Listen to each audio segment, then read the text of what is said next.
Bonjour à tous. Aujourd'hui, je voulais vous présenter, enfin vous proposer plutôt, quelques petites pratiques reliées au yoga qui favorisent le maintien en bonne santé de notre système de défense. Alors, ce ne sont pas des techniques yogiques très élaborées, hein, comme il peut y en avoir. Des choses très simples qui nécessitent peu d'expérience et peu de matériel, mais qui faites quotidiennement ont des résultats intéressants. Alors, ce que je vais vous proposer, ne sont pas des choses simplement que j'ai appris et que je répète, mais ce sont des choses que j'expérimente, que j'ai expérimenté sur moi pendant très longtemps, enfin suffisamment longtemps pour être certain que ça fonctionne, en tout cas sur moi. Euh, et donc, c'est mon expérience, hein. Alors, j'ai bien conscience que on n'a pas tous le même terrain et qu'une technique particulière n'a pas forcément le même effet chez tout le monde. Moi, je peux vous dire que sur moi, ça a marché, ça a fonctionné, ça continue à fonctionner. Maintenant, je vous engage à essayer, hein, au moins une semaine, 3 semaines. 3 semaines me semble bien pour tester et voir si vous avez des résultats. Alors, la première chose, on parle beaucoup en ce moment d'infection, enfin de transmission, enfin d'infection plutôt du virus par le visage, hein, les yeux, le nez, la bouche. Et donc je voulais m'attarder un petit peu là-dessus parce que son muqueuse du nez et de la bouche, essentiellement, c'est comme la peau, hein, ce sont des zones du corps en contact avec le monde extérieur, mais qui ont une fonction aussi de protection. Lorsque ces muqueuses sont en bonne santé, il y a une protection naturelle contre les agressions. Et si ces muqueuses sont affaiblies, en mauvaise santé, défaillantes, eh bien, effectivement, il y a plus de risques d'infection, hein, comme tout un chacun le sait. Lorsque c'est l'hiver et que la muqueuse est affaiblie par le froid, eh bien, on attrape plus facilement un rhume. C'est exactement le même principe, hein. Alors, pour la bouche, donc, la santé de la cavité buccale, hein, l'hygiène bucco-dentaire. Je préconise euh, de se gratter la langue tous les matins, avant votre premier repas, avant le petit déjeuner, même avant de boire, avant d'ingérer quoi que ce soit. Se gratter la langue, ça permet d'éliminer l'excès de bactéries présents au niveau de la langue, voilà, de la langue. Euh, alors ces bactéries, elles sont utiles, évidemment, mais parfois, il y en a trop. On n'a pas forcément un équilibre parfait. Et lorsqu'il y en a trop, elles peuvent s'avérer négatives. Alors sur le plan de la digestion, à long terme, hein, parce qu'on les ingère finalement, lorsqu'on mange, et surtout au petit déjeuner. Euh, et puis aussi, eh bien, elle peut affaiblir la, la, la muqueuse buccale. Elles sont aussi responsables euh, de la fabrication du tartre. Donc entre euh, le collet, je crois qu'on appelle ça, hein, me semble-t-il, la partie des gencives euh, qui est en contact avec les dents, hein, l'extrémité des gencives, là où ces bactéries ont tendance à rester, et fabriquent donc le tartre qui n'est autre chose que leur maison, quoi, hein. elle fabrique le tartre et elle s'y loge.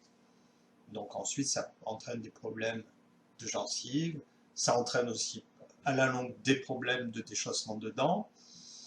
Et, et puis, donc, ces bactéries, en restant là, elles vont entraîner mauvaise haleine,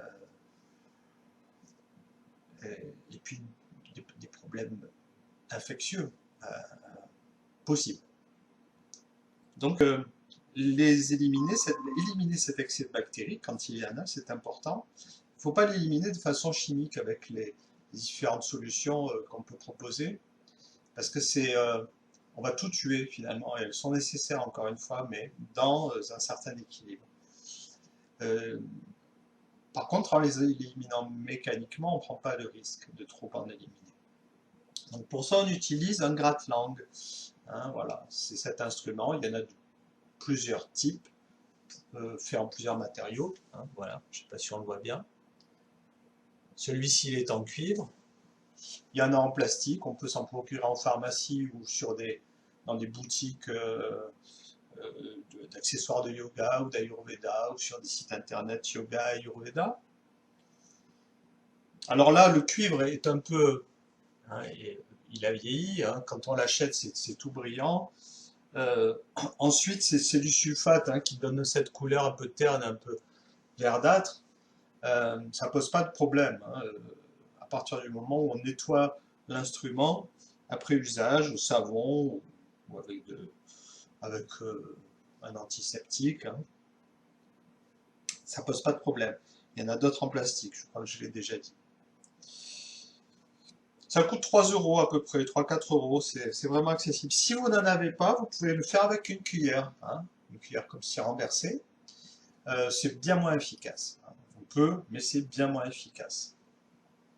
Alors, tout simplement, on gratte la langue. Hein, je ne vais pas vous faire une démonstration, c'est pas très élégant. Comme ceci, on gratte et on retire. Alors ça fait comme une espèce de salive, mais en plus épaisse et blanchâtre. Ça dépend aussi un petit peu des personnes et de ce qu'on mange aussi.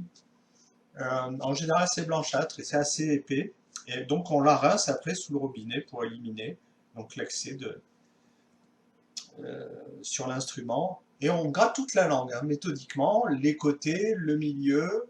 On fait ça à peu près pendant 30 secondes. Dessous, c'est un petit peu fragile, il ne faut pas le faire.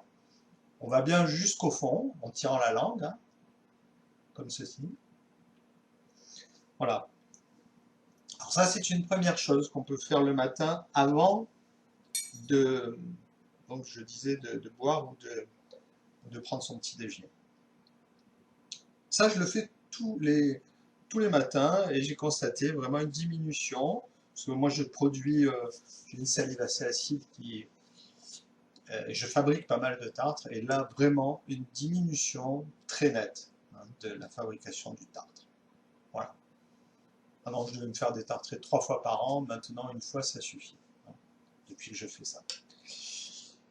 Quotidiennement. Donc, ensuite, je conseille le bain de bouche à l'huile de coco. Alors ça se présente comme ça, c'est de l'huile de coco, bio si possible. Hein. Voilà. Là, il fait pas très chaud, donc elle est solidifiée. Ça ressemble un petit peu à du beurre, hein, du beurre blanc. Quand la température passe au-dessus de 22-23 degrés, elle se liquéfie. Donc l'été elle est liquide, l'hiver elle est un peu plus solide. On prend une cuillère à soupe, on la met dans la bouche. Si elle est solide, elle va fondre tout de suite dans la bouche très rapidement. Et on fait circuler cette cuillère à soupe d'huile dans la bouche pendant une vingtaine de minutes. Le but, c'est de la faire circuler partout. Entre les dents, entre les joues et les dents, derrière la langue, sur la langue, tout autour vraiment, exactement comme quand on fait un gargarisme.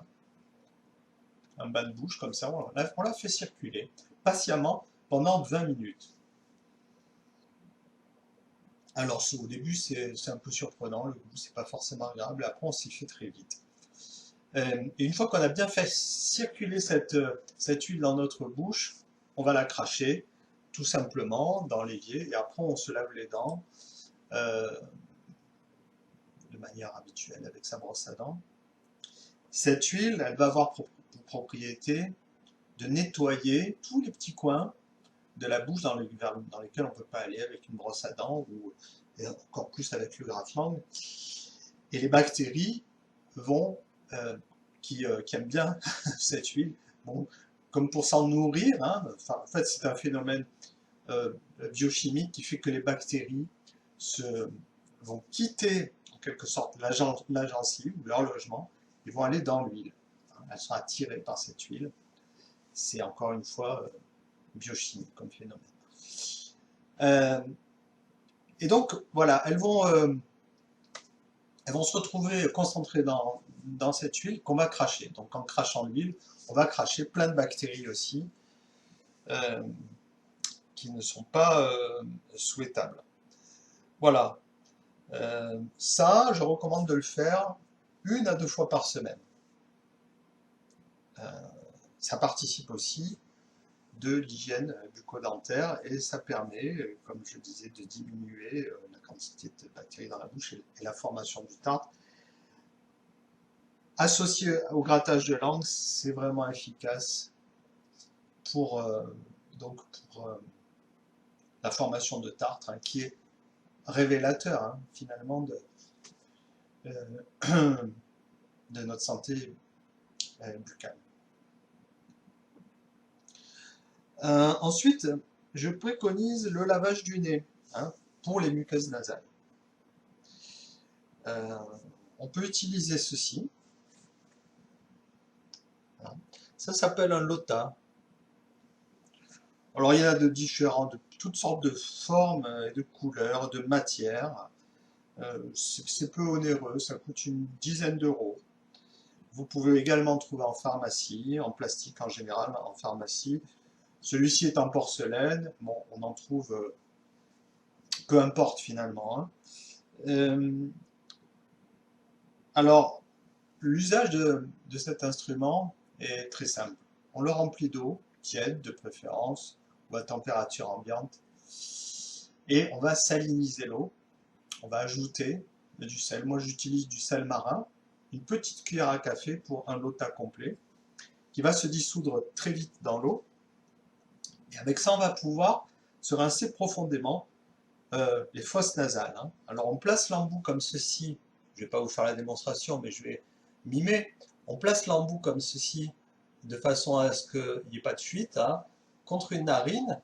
On incline la tête, on incline le lota, et la solution va passer d'une narine, va remplir les fosses nasales profondes et va ressortir par l'autre narine, au-dessus de l'évier bien sûr.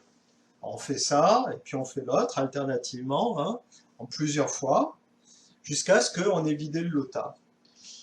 La circulation de cette eau saline dans les fosses nasales va évidemment nettoyer les fosses nasales, le nez. Et alors ça a plein de conséquences intéressantes. Hein. Vous savez que, par exemple, j'en parle souvent à mes élèves, mais les petites cellules olfactives qui sont au fond du nez, lorsqu'elles sont bien dégagées, elles ont un rôle important dans le pranayama, les exercices respiratoires, parce qu'elles sont directement reliées à ce qu'on appelle les nadis, ces canaux de circulation, si on peut dire, canaux de circulation de l'énergie en nous. Donc, le nettoyage des fosses nasales et principalement de ces cellules olfactives, hein, ce petit pad au fond du nez qui permet de sentir les odeurs, a une importance particulière au niveau de la circulation de l'énergie pour la théorie du yoga. Sur un plan plus concret, on va simplement nettoyer mécaniquement, mais aussi favoriser la bonne santé des sinus qui seront moins encombrés avec cette technique. Et moi, j'ai constaté que depuis que je fais ça, j'attrape beaucoup moins de rhume, moins de sinusite, moins de maux de tête. Et donc, on renforce ainsi la santé des muqueuses nasales et donc la protection naturelle contre les agressions du monde extérieur, qui ont des virus. Vous savez aussi que le sel a un rôle important, hein, puisque l'eau salée, la mer est à l'origine de la vie, hein. Et vous connaissez l'importance du sel dans notre métabolisme, hein, vraiment extrêmement importante, mais aussi les propriétés du sel sur la peau, et en l'occurrence, hein, à travers ce lavage du nez d'eau saline, c'est très bon de se laver le nez avec du sel. Alors voilà pour ce qui concerne bon, la bouche et le nez.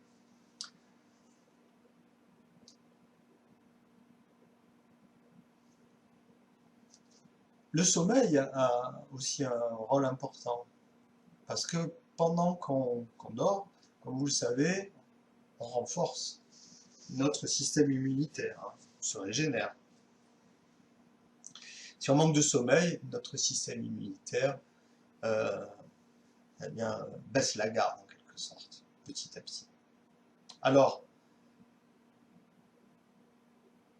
il y a deux facteurs qui peuvent, hein, il y en a beaucoup, mais je vais un petit peu m'attarder sur deux facteurs qui peuvent perturber, gêner le sommeil, ou la qualité du sommeil. La respiration, d'abord, évidemment. Le lavage du nez participe, hein, à un bon sommeil, parce qu'avoir un nez dégagé, évidemment, ça permet une respiration plus facile, une meilleure oxygénation du cerveau. Et l'oxygénation du cerveau est très importante dans le sommeil. Les personnes qui ronflent, la majorité du temps, c'est dû à un affaissement du voile du palais, des parois de la gorge, en quelque sorte, et en même temps d'un ramollissement, on pourrait dire, ou d'un manque de dynamisme des muscles de la langue. Et donc il y a une façon très simple, hein, de travailler là-dessus. Déjà, ce que vous pouvez faire dans la journée, c'est faire des exercices, une gymnastique pour la langue, pour renforcer ce muscle. Parce que plus le muscle de la langue est tonique, bien plus la langue va être maintenue en avant. Hein, c'est le muscle qui se contracte là sous notre langue quand on tire la langue. Hein. Voilà, ce petit muscle. Moins il est tonique, plus il se relâche, plus la langue part en arrière, hein, et va donc réduire le passage de l'air. Et associé à un affaissement du voile du palais, c'est ça qui va parfois complètement le refermer et faire que ces deux cloisons vibrent. Et c'est ça qui crée le ronflement. Donc une bonne tonicité du muscle de la langue, c'est important. Alors vous pouvez dans la journée simplement faire cette gymnastique qui consiste, avec l'extrémité de la langue, à visiter toute la bouche. Vous la faites passer entre les joues et les dents, du haut, du bas, vous la retournez, vous pouvez tourner dans un sens, dans l'autre, au sommet du palais, au sommet de la bouche, au fond du palais, appuyer avec le fond de la langue derrière les incisives supérieures, inférieures, etc. Donc une gymnastique qui consiste, en résumé, à vraiment visiter toute la bouche avec l'extrémité de votre langue. Vous pouvez le faire n'importe quand. C'est assez, bon, on voit bien que vous faites quelque chose, mais c'est assez discret. Hein. Et ça va tonifier. Il y a une autre technique que je préconise, c'est pratiquer la posture du lion. Alors on n'est pas obligé de pratiquer le bas de la posture, mais le haut, la posture du lion, qui consiste en une contraction des muscles pauciers, hein, ce sont les muscles qui relient ici la mâchoire et la poitrine, qui vont participer à la tonification, à l'irrigation de la gorge, donc pour renforcer toutes ces parois. C'est aussi intéressant parce que c'est pour les femmes, parce que c'est une pratique qui tonifiant ces muscles, remonte la poitrine, donc évite l'affaissement de la poitrine. Donc, voilà, ça va être intéressant sur le plan esthétique, hein, ralentir le vieillissement, l'aspect du corps. Et également, c'est une posture qui consiste aussi à tirer très fortement la langue vers l'extérieur et vers le bas, et à pointer les yeux vers le regard vers point qu'on appelle ajna, entre les sourcils. Alors ça, c'est plus énergétique. Mais l'ensemble de cette posture, en même temps, on émet un espèce de son A qui va dégager les cordes vocales et surtout éliminer l'accumulation de glaire au niveau des cordes vocales. Tout cela participe à la fois à la tonification de la langue et à retendre le voile du palais. Il faut le faire évidemment longtemps et souvent.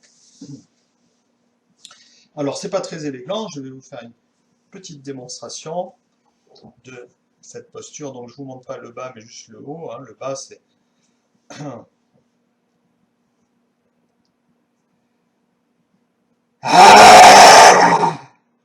voilà, comme je vous l'avais dit, c'est pas très élégant.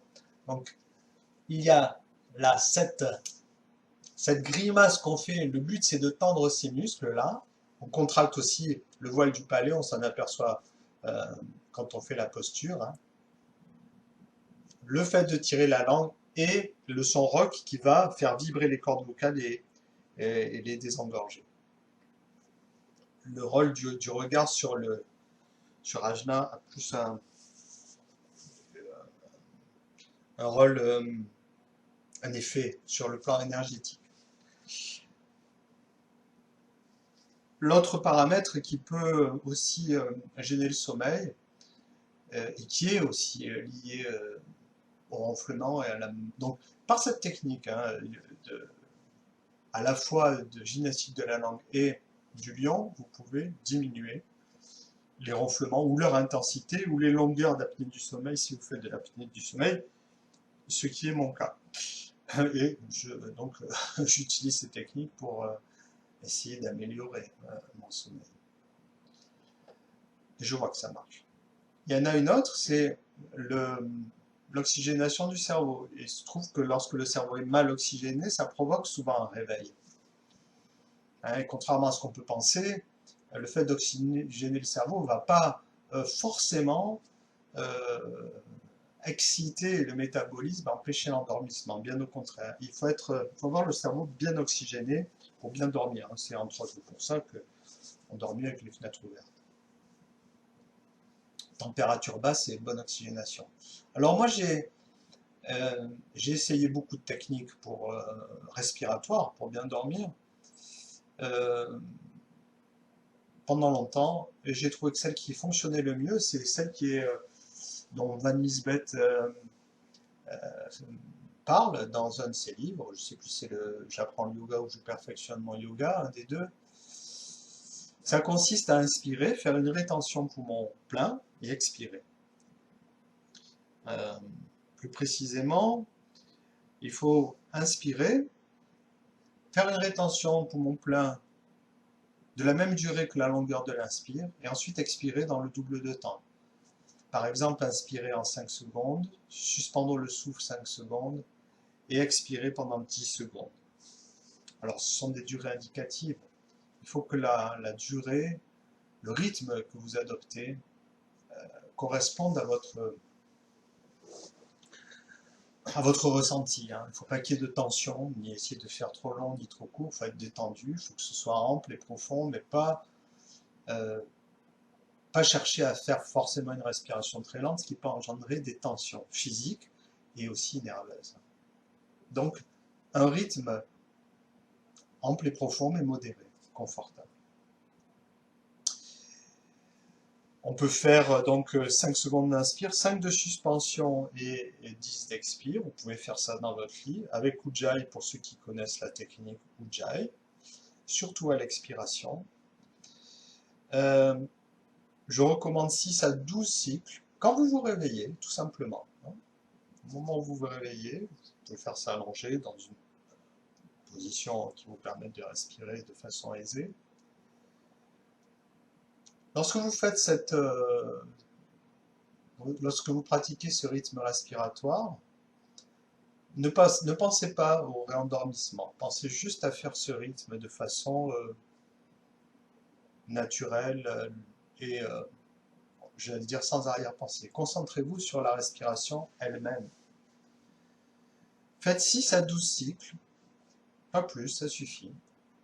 Et une fois que vous avez fini cet exercice, oubliez et restez comme lorsque vous vous couchez. Laissez observer vos pensées, hein, soit vous remémorez la journée, soit imaginez, visualisez des choses agréables. Le piège à éviter, c'est de penser à se réendormir pendant que vous faites l'exercice respiratoire. Moi, je déconseille. Je conseille plutôt de rester concentré sur l'exercice respiratoire lui-même, de ne pas penser à ne pas compter vous réendormir pendant que vous le faites. Parce que de toute façon, ça met plusieurs minutes à agir, hein, donc l'effet viendra après. Et lorsque l'exercice est terminé, ben là, oubliez-le tout simplement, puis laissez-vous aller, en évitant de penser à l'endormissement, mais en focalisant sur des choses agréables, tranquilles. Et j'ai constaté que ça favorisait, ça accélérait le réendormissement. Donc voilà, je vous recommande d'essayer tout au moins l'ensemble de ces exercices, de ces pratiques. Il y a des pratiques évidemment yogiques plus poussées, mais ça je pense que c'est facile à faire, à la portée de la plupart d'entre nous, et je pense que ça aura, si vous avez un terrain similaire au mien, un effet intéressant. Voilà, je voulais vous proposer ça parce que, comme je l'ai dit au début de la vidéo, ce sont des moyens simples de favoriser le maintien de notre système de défense, hein, les muqueuses et le sommeil. Alors aujourd'hui, ça n'a pas été des postures de yoga traditionnelles, classiques, mais quelques petits gestes simples qui sont associés à la pratique du yoga et que tout le monde, à peu près quelle que soit sa condition, peut pratiquer. Voilà, j'espère que cette vidéo vous a intéressé et que vous pourrez appliquer ces techniques simples. Je vous souhaite bonne continuation et vous dis à bientôt pour une prochaine vidéo. Si vous avez des questions, n'hésitez pas à me contacter via mon email qui est sur mon site, dont l'adresse s'affiche normalement juste au-dessus. Voilà. Prenez soin de vous. À très bientôt. Merci.